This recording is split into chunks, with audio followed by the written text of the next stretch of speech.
పరలోకమందు మీ ఫలము అధికమగును. ఇలాగున వారు మీకు పూర్వమందుండిన ప్రవక్తలను హింసించిరి. చాలు. దేవునికి స్తోత్రం. హల్లెలూయా. మత్తయి సువార్త 5వ అధ్యాయము 11, 12 వచనాలను మనం చదివినాము. ఇందులో రాయబడిన ఈ వాక్య ప్రకారంగా ఈ వచనం మీద ఈరోజు వాక్యాన్ని మనం ధ్యానం చేయబోతున్నాము. గత ఆదివారం నాడు 10వ వచనం మీద వాక్యం ధ్యానం చేశాం. నీతి నిమిత్తం హింస అనే టాపిక్ మీద మనము పోయిన ఆదివారం విన్నాము. దీనినే కంటిన్యూషన్గా పార్ట్ 2 ఇది నీతి నిమిత్తము హింస 2వ భాగాన్ని ఈరోజు వాక్యాన్ని మనం వినబోతున్నాము. దేవుని వాక్యం చెప్తుంది, యేసయ్య కొండ మీదకి వెళ్ళినప్పుడు జన సమూహము తండోపతండాలుగా యేసయ్య కొండ మీద కూర్చొని ఉన్నప్పుడు ఆయన దగ్గరికి తండోపతండాలుగా వచ్చారు. తండోపతండాలుగా ప్రజలు వచ్చినప్పుడు యేసయ్య వారికి ఉపదేశాన్ని, వాక్యాన్ని బోధించడం ప్రారంభించాడు. 3 రోజులు కొండ మీద ఉన్నారు ప్రజలు. 3 రోజులు కొండ మీద ఉన్నారు. నీటిని మర్చిపోయారు, ఆహారాన్ని మర్చిపోయారు, ఇల్లును మర్చిపోయారు. అసలు ప్రపంచానికి దూరంగా, ప్రపంచానికి వేరుగా యేసు ప్రభువుతో కాలం గడుపుతూ ఉన్నారు. వాళ్ళకు మంచినీళ్ళు లేవు, ఆహారం లేదు, ఏం లేదు. వారు శరీర ఆహారాన్ని మర్చిపోయారు, ఆత్మకు ఆహారము దేవుని వాక్యాన్ని వింటూ ఉన్నారు. ఆత్మీయ ఆహారమే వారికి బలాన్ని ఇస్తుంది. ఈ 3 రోజులు యేసు ప్రభువు కొండ మీద ప్రసంగంలో మనం చివరి భాగంలో చదువుతున్నాము. 11వ వచనం, నా నిమిత్తము జనులు మిమ్మల్ని నిందించి హింసించి మీ మీద అబద్ధముగా చెడ్డ మాటలెల్లా పలుకున్నప్పుడు మీరు ధన్యులు, సంతోషించి ఆనందించండి, పరలోకమందు మీ ఫలము అధికమవుతుంది. పరలోకంలో మన ఫలము అధికమవుతుంది. పరలోకంలో మన ఫలము అధికమవుతుంది. బ్యాంకులో ఫలం అధికమవుతుంది అంటే సంతోషమే. నీ బ్యాంక్ బ్యాలెన్స్ ఇంక్రీజ్ అవుతుంది అంటే చాలా సంతోషమే. అకౌంట్లకు డబ్బు వచ్చి పడ్డదంటే, జేబు నిండిందంటే, పర్సు నిండిపోయింది అంటే, అక్కడ ఉన్నాయి, ఇక్కడున్నాయి, అక్కడున్నాయి, ఎక్కడ పడితే అక్కడ ఇచ్చేసిన, 10 చోట్ల 10 లక్షలు ఇచ్చి పనిచేసిన, అవసరం అనుకుంటే ఫోన్ కొడితే 10 లక్షలు 10 మంది తీసుకొచ్చి ఇచ్చేస్తారు. ఇవన్నీ ఇంక్రీజ్ అవ్వడము ఓకే, తప్పంటలేదు. ఇంట్లో గాసం చాలా ఉండాలి, సమృద్ధి ఆహారం ఉండాలి, తప్పు లేదు. కానీ పరలోకంలో మన ఫలం ఎంత ఉంది? దేవుని వాక్యం చెప్తుంది, పరలోకంలో మీ ఫలం అధికమవుతుంది. పరలోకంలో మన ఫలము అధికం అవ్వాలి అంటే దేవుని వాక్యం చెప్తుంది, యేసయ్య చెప్పాడు, జనులు మిమ్మల్ని నిందిస్తారట. హల్లెలూయా. జనులు మిమ్మల్ని హింసిస్తారు, జనులు మీ మీద అబద్ధంగా చెడ్డ మాటలు పలుకుతారు. జనులు అబద్ధముగా చెడ్డ మాటలు పలుకుతారు, కల్పించి మాట్లాడతారు, ఊరికనే తట్టిపోతారు, ఊరికనే కూడా జనులు దూషిస్తారు. అబద్ధంగా చెడ్డ మాటలు ఇలా పలికినప్పుడు మీరు ధన్యులు. ధన్యులు అంటే భాగ్యవంతులు, ధన్యులు అంటే దీవించబడిన వారు, ధన్యులు అంటే మీకు అదొక ఆశీర్వాదం, మీకు ఒక దీవెన. అకారణముగా నిందించి హింసించి అబద్ధముగా మీ మీద చెడ్డ మాటలు పలికినప్పుడు మీకు భాగ్యము, మీకు దీవెన, మీకు ఆశీర్వాదం. ఇది ఎవరు చెప్తున్నారు? ఇది కొండ మీద ప్రసంగంలో యేసయ్య చెప్తున్నారు. యేసయ్య చెప్తున్నాడు, నేను చెప్తున్నాను అనుకోవద్దు. నాది స్వరం మాత్రమే, నేను ఒక మోర్పీస్ మాత్రమే. మాటలు ఎవరి? దేవుని మాటలు. దేవుడు చెప్తున్నాడు జన సమూహంతో. ఈ ఉదయకాల వేళలో ఇక్కడున్న ఈ సమూహంతో కూడా ప్రభు చెప్తున్నాడు, జనులు అబద్ధంగా మిమ్మల్ని, అకారణంగా మిమ్మల్ని హింసిస్తారు, దూషిస్తారు, నిందిస్తారు, అపనిందల పాలు చేస్తారు. అటువంటి ప్రజల మధ్యలో క్రైస్తవుడు నువ్వు ఉన్నావు. అటువంటి ప్రజల మధ్యలో దేవుని బిడ్డలముగా మనం ఉన్నాము. ఇవి వస్తాయి, కానీ మీరు ధన్యులు అని యేసయ్య చెప్పాడండి. ఇవన్నీ వస్తాయి, కానీ వీటన్నిటి మధ్యలో మీరు ధన్యులు అని ప్రభు వాక్యం సెలవిస్తుంది. ఇందులో ధన్యత ఉన్నది, ఇందులో పరలోక సంతోషం ఉన్నది, ఇందులో పరలోక ఆనందం ఉన్నది, పరలోక ఆనందము ఉన్నది. అందుకనే యేసయ్య చెప్పాడు, నా నిమిత్తము జనులు మిమ్మల్ని నిందించి హింసించి మీ మీద అబద్ధముగా చెడ్డ మాటలు ఇలా పలుకున్నప్పుడు మీరు ధన్యులు, సంతోషించండి, ఆనందించండి. అప్పుడే మీ ఫలము పరలోకంలో అధికమవుతుంది. ఎక్కడ అధికమవుతుంది? పరలోకంలో మీ ఫలం అధికం అవ్వాలంటే ఇక్కడ వీటిని భరించాలా వద్దా? సహించాలా వద్దా? ఎదురుదాడి చేయాలా? మాటకు మాట, దెబ్బకు దెబ్బ, పంటికి పన్ను, కన్నుకు కన్ను, కాలుకు కాలు. అది పాత నిబంధనలో ఉంది, అది ధర్మశాస్త్రంలో ఉంది. అది కంటికి కన్ను, పంటికి పన్ను. కన్ను తీస్తే మళ్ళీ వాడి కన్ను తీసేయాలి, కాలు తీస్తే మళ్ళీ వాడు ఎవడైతే కాలు తీస్తే వాడు కాలు తీయాలి. ఇది పాత నిబంధన ధర్మశాస్త్రంలో. కొత్త నిబంధనలు యేసయ్య చెప్తున్నాడు, నా నిమిత్తం. ఎవరి నిమిత్తం అంట? యేసయ్య నిమిత్తం. యేసయ్య నిమిత్తము క్రైస్తవులకు శ్రమలు వస్తాయి, ఇబ్బందులు వస్తాయి, సమస్యలు ఎదురవుతాయి. అందులో మనము సహించగలిగితే మనకు ధన్యత వస్తుంది.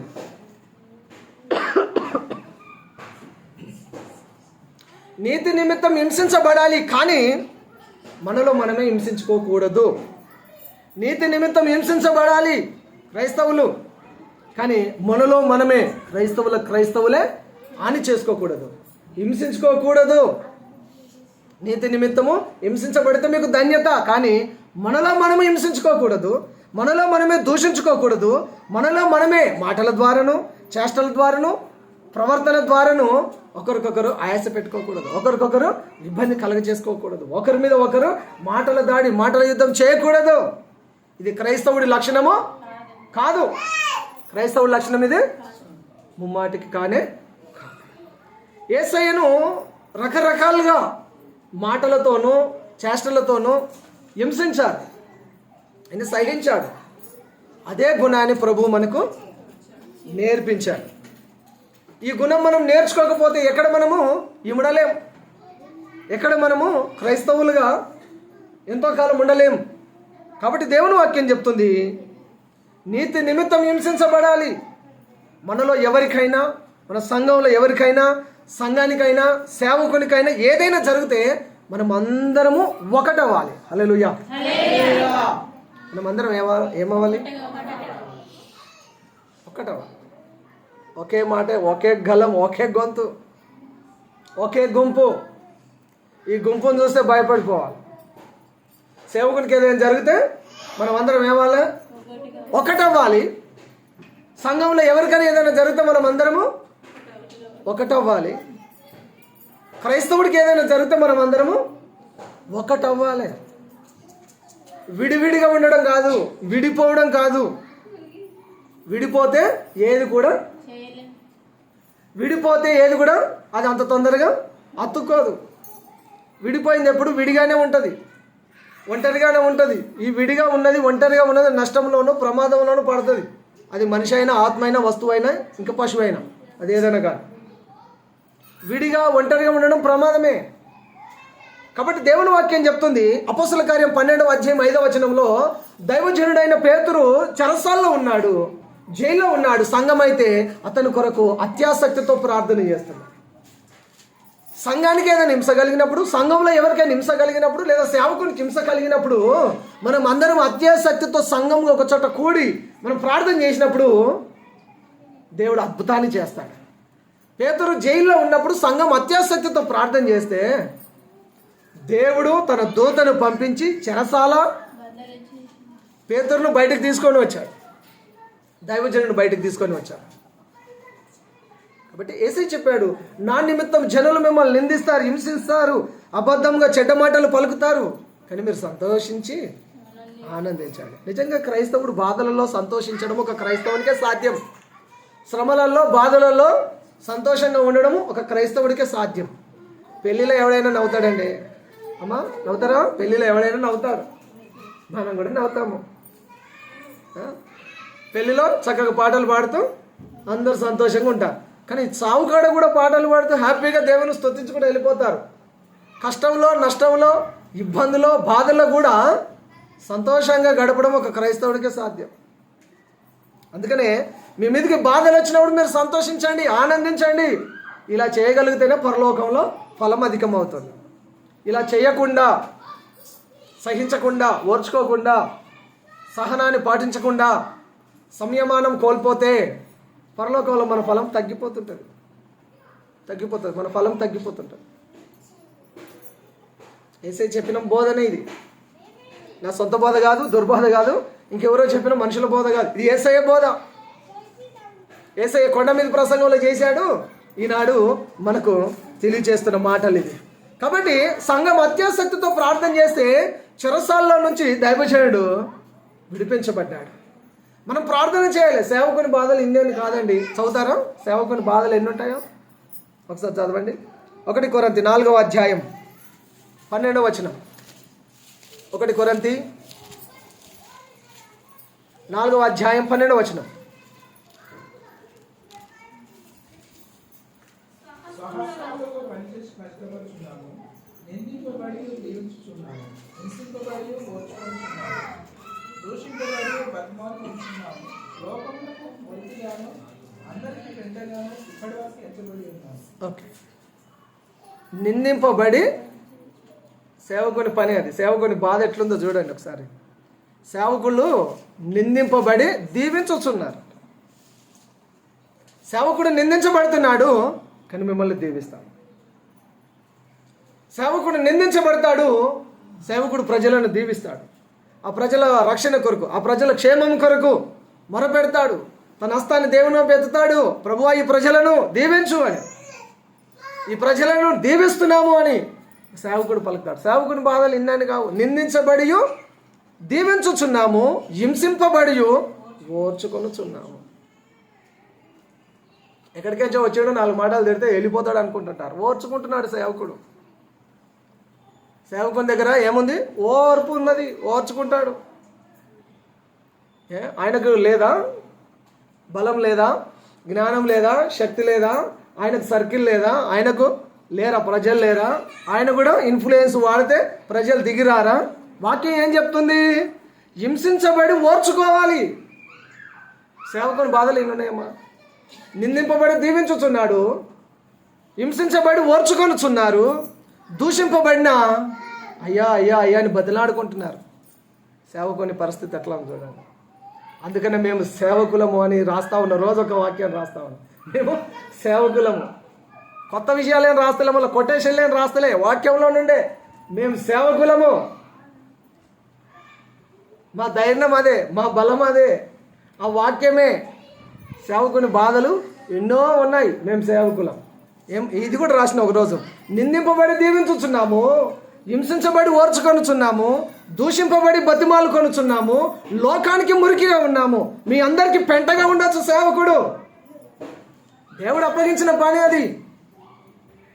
ఆ పనిని బట్టే మేము సేవకులమని దర్జాగా, ధైర్యంగా సమాజంలో విశ్వాసుల మధ్య, సాధువుల మధ్య సాధువులంగా, ఓర్చుకునే వారంగా, దీవించే వారంగా ప్రభు మమ్మల్ని పెట్టాడు. మాకు అప్పగించిన పనిలో మేము నమ్మకంగా ముందుకు సాగుతూ ఉన్నాము. మేము సేవకులము. సేవకుని బాధలు ఇలా చెప్పుకుంటూ పోతే చాలా ఉన్నాయి. ఒకరోజు తీరేవి కావు ఇవి. రోజు ఒకటి చెప్తూనే ఉంటున్నాను. సేవకుడి గుణము, సేవకుని పనులు, సేవకుని బాధ్యతలు రకరకాలుగా ఉన్నాయి. కొరింథీ పత్రిక చదివినప్పుడు, తిమోతి పత్రిక చదివినప్పుడు మనకు అర్థమవుతుంది. అరే బాబో, నీ ఇంత దగ్గరున్న నా వాయిస్ కానీ నీ వాయిస్ ఎక్కువ పడుతుంది. రైల్లో వీడు వచ్చాడు, ఆయన పని అయిపోయింది, వీడు వచ్చాడు. మేము సేవకులము. హల్లెలూయా. సేవకుని బాధలు రకరకాలుగా ఉన్నాయి. నిందించబడి దీవించుచున్నారు, హింసించబడి ఓర్చుకొనుచున్నారు, దూషించబడి బతిమాలు కొలుచున్నారు, లోకానికి మురికిగాను అందరికి పెంటగాను ఎంచబడిన. దురదృష్టవశాత్తు, నా సైడు చూస్తూ వినండి, దురదృష్టవశాత్తు విశ్వాసులు కూడా, కొందరు విశ్వాసులు కూడా సేవకులను హీనంగా, హేళనగా, దూషణగా చూస్తూ ఉన్నారు. సేవకులను కొంతమంది విశ్వాసులు కూడా అన్యుడు చూస్తున్నాడండి, వాళ్ళ లెక్క వేరు. క్రైస్తవులు కూడా సేవకుని హీనంగాను, దూషణగాను, నిందించే వ్యక్తులుగాను, అపహాస్యం చేసే వ్యక్తులుగాను సేవకులను చూస్తున్నారు. స్ట్రేట్గా మీకు చెప్పే ఒక విషయం ఏంటంటే, నా ముందున్న మీకు కావచ్చు, ఒకవేళ ఇది టెలికాస్ట్ అయినాక చూస్తే ప్రజలు కావచ్చు, మీరు ప్రవక్తను గౌరవిస్తే ప్రవక్త ఫలం పొందుకుంటారు. సేవకుడు అని మీరు సేవకుని గౌరవిస్తే సేవకుని ఫలం పొందుకుంటారు. అన్యుడు దూషిస్తున్నాడు, క్రైస్తవులు కూడా దూషిస్తున్నారు సేవకులను. అంటే నువ్వు ప్రవక్త ఫలం పోగొట్టుకుంటున్నావు, నువ్వు సేవకుని ఫలం పోగొట్టుకుంటున్నావు. నీ చేతిలో ఏముండవు. చినిగిన సంచి, పగిలిపోయిన తొట్టే జీవితం. చినిగిన సంచి, పగిలిపోయిన తొట్టే.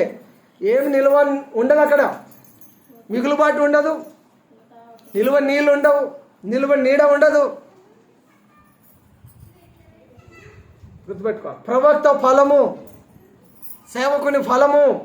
ఈయన నా సేవకుడని, ఈయన నా శిష్యుడని గ్లాస్ మంచినీళ్ళు ఇచ్చిన ప్రతిఫలం పోదన్నారు. దేవుని వాక్యం చెప్తుంది. ప్రవక్త ఫలమును పొందుకుంటారు. సేవకుని ఫలము పొందుకునే వారంగా మనం ఉండాలి. అన్యుడి లెక్క వేరు, క్రైస్తవుల లెక్క వేరు. అన్యుడితో సహా క్రైస్తవులు కూడా సేవకులను దూషించి, హింసించి, చెడ్డ మాటలు మాట్లాడినప్పుడు మీరు ప్రవక్త ఫలమును, సేవకుని ఫలమును పోగొట్టుకుంటున్నారు. జాగ్రత్త పడాలి. దేవునికి స్తోత్రం. హల్లెలూయా. ఇలాంటి పరిస్థితులలో మనం చేయాల్సిన పని ఏంటి, లేదా సంఘం యొక్క పని ఏంటి? యేసయ్య చెప్పాడు, నా నిమిత్తం జనులు మిమ్మల్ని నిందిస్తారు, హింసిస్తారు, మిమ్మల్ని దూషిస్తారు, చెడ్డ మాటలు పలుకుతారు. ఇలాంటి సందర్భాలలో సంఘం ఏం చేయాలి? సంఘం పని ఏంటి అసలు చెప్పండి? ఏం చేయాలి? ప్రార్థన చేయాలి. ఇంకేం చేయాలి? చూడండి, వాక్యం చదవండి ఒకసారి. మత్తయి సువార్త 5వ అధ్యాయము 44వ వచనం. మీరు చెప్పింది ఉన్నదా అక్కడ? వాక్యంలో ఉందా మీరు చెప్పింది? మీరు పరలోకమందున్న మీ తండ్రి కుమారుల యందునట్లు మీ శత్రువులను ప్రేమించండి, మేము హింసించు వారి కొరకు ప్రార్థన చెయ్యండి. స్తోత్రం.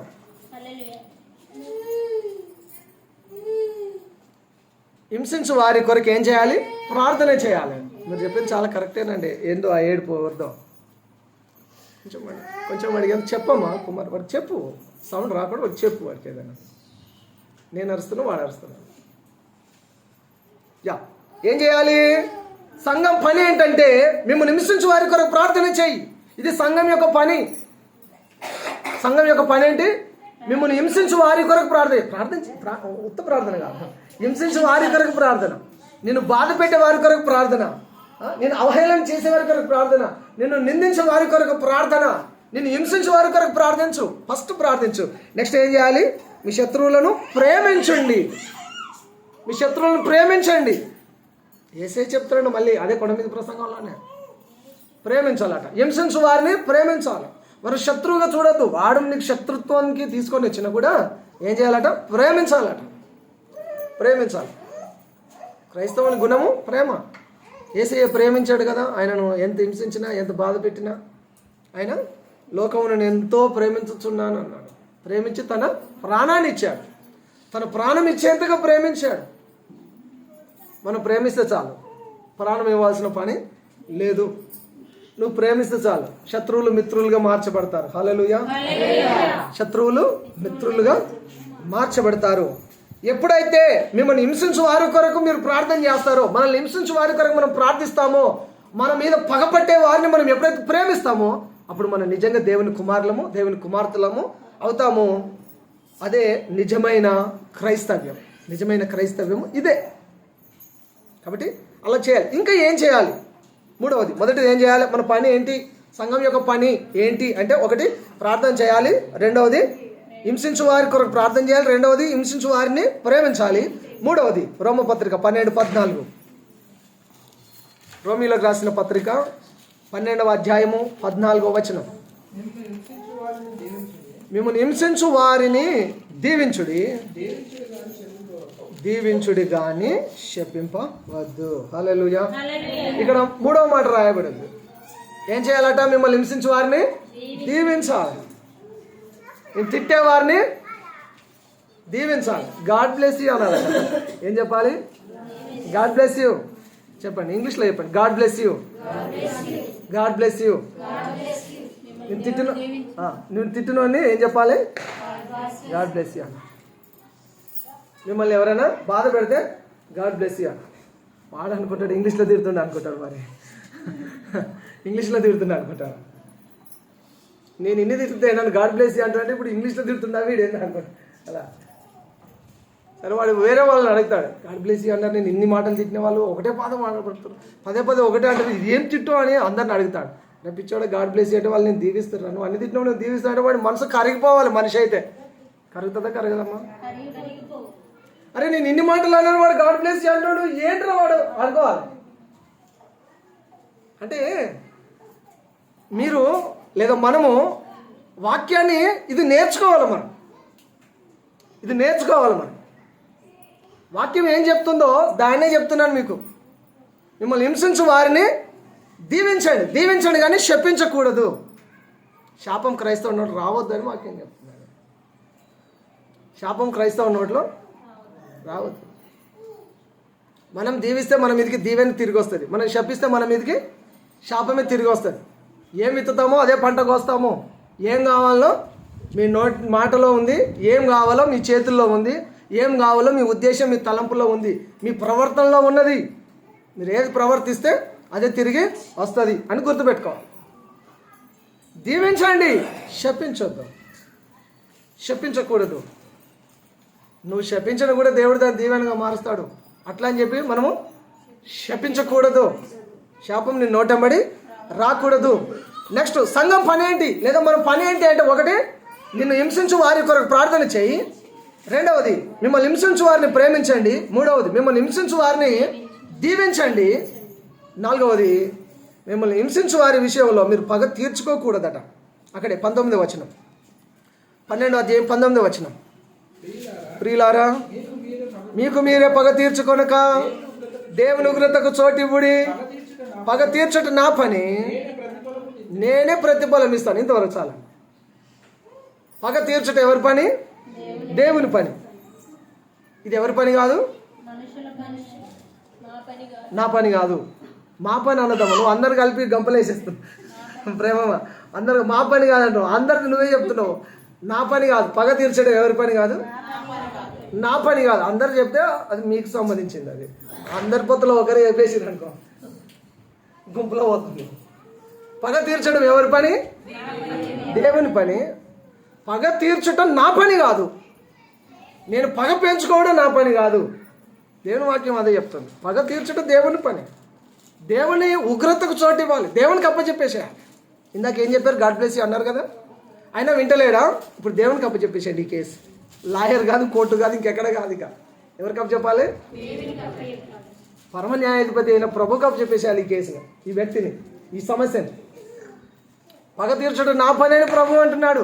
మీకు మీరే పగ తీర్చుకోవద్దు. పగ తీర్చడం నా పని అని ప్రభు అంటున్నాడు.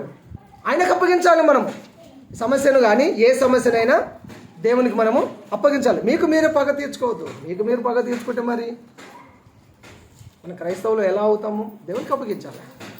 కొన్నిసార్లు లోపల క్రైస్తవులలోనే ఒకరికొకరికి పడిరాకుట్టు ఉంటాయి, ఒకరికొకరు మాటలు ఉంటాయి, ఒకరి మీద ఒకరికి మంచి అభిప్రాయం ఉండదు. ఇప్పుడు ఒకరికొకరు ఈ సమాధానం లేకుండా నువ్వు ప్రభు వల్ల పాలు పొందడం కూడా వేస్టే. అర్థమవుతుందమ్మా? అంతా తలకాయలు కిందకి వేసుకున్నట్టు ఈ పాయింట్ నచ్చలేదా? ఈ పాయింట్ నచ్చలేదా? అందరు కలిసి ఉండి ఇప్పుడు ప్రభు వల్ల అయినాక మనం అప్పుడు ఏం చేస్తుంటే, ఫస్ట్ ప్రభు వల్ల ఇచ్చిన రోజు వలయ కౌగిలించుకొని చేస్తుంటాం కదా అబ్రాహ్మ అప్పుడు మనం స్టార్టింగ్లో. ఇప్పుడు టైం ఉండలేదు, నేను చెప్తలేను, ఏం చేస్తలేను. ప్రభు వల్ల అయిపోవని అందరూ వెళ్ళిపోయి స్త్రీలు అందరూ షేక్ హ్యాండ్ ఇచ్చుకొని ప్రైజ్ లాట్ చెప్పుకొని హక్ చేసుకొని హత్తుకొని, పురుషులు అందరూ ప్రైజ్ లాట్ చెప్పుకొని హక్ చేసుకొని హత్తుకొని హ్యాపీగా వెళ్ళేవాళ్ళు. ఇప్పుడు మనుషుల దగ్గరికి సాలినంత ఆహారం ఉంది, సాలినంత డబ్బు ఉంది, సాలినంత ఇంకేమున్నాయి, వస్త్రాలు ఉన్నాయి, సాలినంత జ్ఞానం వచ్చేసింది. ఎవరంతలో వాళ్ళు అయిపోతున్నారు. నేను అలాగే ఉన్నాను. ఫస్ట్ నన్ను చూసినాడు ఎట్లా ఉన్నాను, ఒక 10 సంవత్సరాలతో ఇప్పుడు నన్ను చూసినప్పుడు నేను అట్లాగే ఉన్నాను. మీలో చాలా మార్పులు వచ్చినాయి. మీరు ఇంకా గ్రో అవ్వాలి, మీరు అభివృద్ధి కావాలి, మీరు పరలోకం దాకా కూడా వెళ్ళిపోవాలి. నరకంది కాదు, పరలోకం దాకా వెళ్ళిపోవాలి. నాకు హ్యాపీ, నేను ఇలాగే ఉన్నా, నాకేం ప్రాబ్లం లేదు. మిమ్మల్ని అందరూ పరలోకం పంపాలి. ఇక్కడిక్కడే ఉండిపోవద్దు. ఇక్కడ మధ్యలో గాలిలో ఎగరొద్దు, ఆ దురాత్మల సమూహం లాగా. మళ్ళీ ఆ నరకం ద్వారం దగ్గర క్యూ లైన్లో ఉండొద్దు. పరలోకం లోపలికి వెళ్ళిపోవాలి. సంఘం అంతా ఏం కావాలి? పరలోకం లోపలికి వెళ్ళిపోవాలి. ఇక్కడ ఎక్కడ ఆగొద్దు. ఇక స్టేట్ పరలోకమే. పరలోకంలో ఫలం అధికం అవ్వాలంటే ఇక్కడ ఇవన్నిటిని భరించాలి మనం. హల్లెలూయా. యేసయ్య నిమిత్తము జనులు మిమ్మల్ని నిందిస్తారు, హింసిస్తారు, అబద్ధంగా చెడ్డ మాటలు పలుకుతారు. సహించు. లాస్ట్ వీక్ చెప్పాను కదా, యేసయ్య సహించాడు. యేసయ్య సహించాడు వాటన్నిటిని. తిట్టారు, కొట్టారు, తన్నారు, తన అంగిని చీట్లు వేసుకున్నారు, ఘోరంగా అవమానించారు. స్వరూపమైన సొగసైన లేదు, పెదవి చిట్లిపోయింది, కన్ను చిట్లిపోయింది, మొత్తం రక్తము, ఆకారం గుర్తుపట్టకుండా అయిపోయాడు. చాలా భయంకరంగా ఆయన హింసను ఎదుర్కొన్నాడు. వీటన్నిటి నేను సహించాడా, సహించలేడా? క్రైస్తవులు మనం కూడా సహించాలి. సహిస్తేనే మనము జయించగలుగుతాము. సహనం లేకుండా నీ జీవితంలో జయం ఏనాటికి రానే రాదు. దేవునికి స్తోత్రం. హల్లెలూయా. ఎన్ని విషయాలు చెప్పాను. నీతి నిమిత్తం హింసించబడితే పరలోకంలో ఫలం అధికం అవుతుంది. మన పని ఏంటి అంటే మనము హింసించే వారి కొరకు ప్రార్థించాలి. ఒకటి, హింసించే వారిని ప్రేమించాలి. మూడవది, హింసించే వారిని మనం దీవించాలి.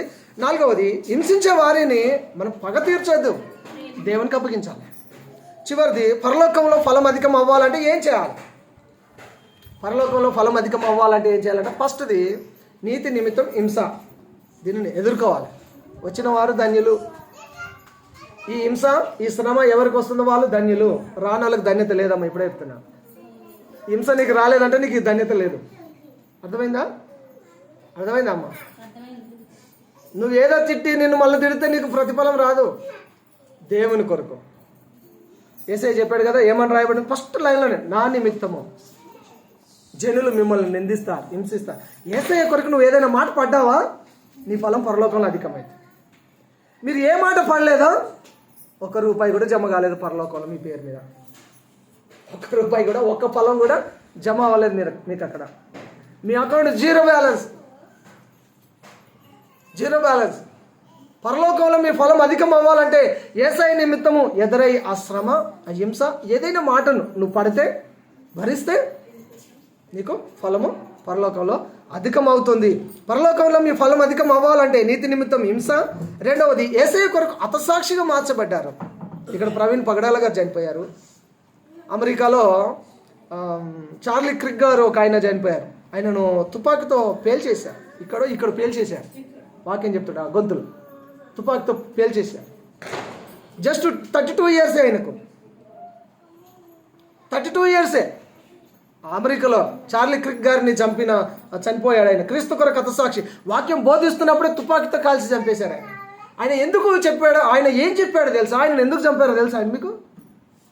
అక్కడ అమెరికా దేశంలో స్త్రీలను వివాహం చేసుకుంటారు, పురుషులను వివాహం చేసుకుంటారు. ఇది బైబిల్కు విరుద్ధమైనది, ఇట్లా చెయ్యొద్దు అని ఆయన బోధ. ఇది హేయమైన చర్య, బైబిల్ విరుద్ధమైన చర్య. అటువంటి చట్టాలే ఆ ప్రభుత్వం చేసింది. ఇలా బ్రతకొద్దు. స్త్రీని పురుషుని దేవుడు తయారు చేశాడు, వాళ్ళిద్దరికి వివాహం చేశారు, మీరు అలా చేసుకోండి పెళ్ళిళ్ళు. కానీ స్త్రీని వివాహం చేసుకోవడం ఏంది, పురుషులు వివాహం చేసుకోవడం ఏంది, ఇది పాపం అని ఆయన ఖండించాడు. ఇది నచ్చని వాళ్ళంతా ఒక గుంపు అయిపోయి ఒకరిని ముందుకు తోశారు, వాడు కాల్చి చంపేశాడు. ఒక్కొక్క దేశంలో ఒక్కొక్క కల్చర్ ఉందమ్మా. మనకి ఇది వింతగా అనిపించవచ్చు, ఇక్కడ మనకు వింతగా అనిపించవచ్చు. అలా దేశంలో అట్లాంటి కల్చర్ ఉన్నది. ఇక్కడ కూడా వస్తుందో ఏమో తెలియదు. ఈ మధ్య డింక్ జంటలు ఎక్కువైపోయినాయి. డింక్ జంటలు అంటే ఏం చెప్పాలని, మాకు పిల్లలు వద్దు, నేను నా భార్య మేమిద్దరం ఉంటాము, ఇద్దరం పని చేసుకుంటాము, చాలినంత డబ్బు, ఇంత సంవత్సరం డబ్బు జమ చేసుకుంటాము, చచ్చేదాకా ఈ డబ్బుతోటి బతుకుతాము, చచ్చిపోతాము, ఈ పిల్లలను కానాలి, ఏమైనా స్కూల్ వేయాలి, బట్టలు కొనాలి, సర్ది అవుతుంది, జ్వరం వస్తుంది, ఇది వస్తుంది, అది వస్తుంది, ఇవన్నీ వస్తాయి, ఇవన్నీ బాధలు మాకు వద్దండి అని డింక్ జంటలు మన ఇండియాలో కూడా స్టార్ట్ అయిపోయాయి. ఇట్లాంటి రకరకాల సమస్యలు దేశంలో జరుగుతున్నాయి. బైబిల్కు విరుద్ధమైన ఇట్లాంటివి జరగొద్దని మనం ప్రార్థన చేయాలి. నీతి నిమిత్తం హింసించబడ్డ వారు ఎందరో ఉన్నారు. క్రీస్తు కొరకు హతసాక్షులు అయిన వారు పరలోకంలో ఫలం అధికమైన ఫలం పొందుతారు. మూడవది, పరలోకంలోని ధనం కూర్చుకోవాలట. మత్తయి సువార్త 6:20 చెప్తుంది, పరలోకంలో మీ ధనం కూర్చుకోండి. అక్కడ చిమ్మెట పట్టదు, అక్కడ నీ డబ్బు తుప్పు పట్టదు. పరలోకంలో మీ ధనమును కూర్చుకోనండి. భూమి మీద నీ ధనాన్ని దేవుని కొరకు ఖర్చు పెట్టు. అవకాశం ఉన్నప్పుడు, అవసరత ఉన్నప్పుడు, నీ దగ్గర ఉన్నప్పుడు నువ్వు దేవుని కొరకు ఏమేమి చేయగలవో నువ్వు చెయ్యి. డబ్బును, నీ ధనాన్ని ఖర్చు పెట్టు. కొంతమంది దేవుని కొరకు ఖర్చు పెట్టరు, అనవసరమైన వాటి కొరకు ఎన్నో ఖర్చు పెడతారు. పరలోకంలో ఫలం ఎలా పెరుగుతుంది, ఎలా అధికమవుతుంది? అక్కడ అధికమయ్యే పనులను మనం ఇక్కడ తప్పకుండా చేయాలి. ఒక ధనవంతుడు యేసయ్య దగ్గరికి వచ్చాడు. నీ ధనమును బీదలకు ఇచ్చి నువ్వు నన్ను వెంబడించు అన్నాడు. ధనాన్ని దేవుని కొరకు ఇవ్వడానికి ఇష్టపడలేదు కాబట్టి వ్యసన పడుతూ తిరిగి వెనుకకు వెళ్ళిపోయాడు, పరలోకాన్ని పోగొట్టుకున్నాడు. మనం అలా ఉండకూడదు. అవసరం వచ్చిన ప్రతిసారి నీవు దేవుని పని కొరకు, సంఘం కొరకు, సేవకుని కొరకు నీకు ఎన్ని రకాలుగా నీకు పరిచర్యలో వాడుకోవాలో, వాడాలో అన్ని రకాలుగా నువ్వు వాడడానికి నీకు దేవుడు అవకాశం ఇచ్చాడు. అప్పుడే పరలోకంలో మన ఫలము అధికమవుతుంది. దేవుడి మాటలను మనం ఇంటిలో దీవించును గాక. ఆమేన్. ప్రార్థన చేసుకుందాం. అందరు తలలో వచ్చి కళ్ళు మూసుకొని ప్రార్థన చేద్దామా? అందరం ఒకసారి కళ్ళు మూసుకుందాం, ప్రార్థన చేద్దాం. స్తోత్రం అయ్యా, స్తోత్రం.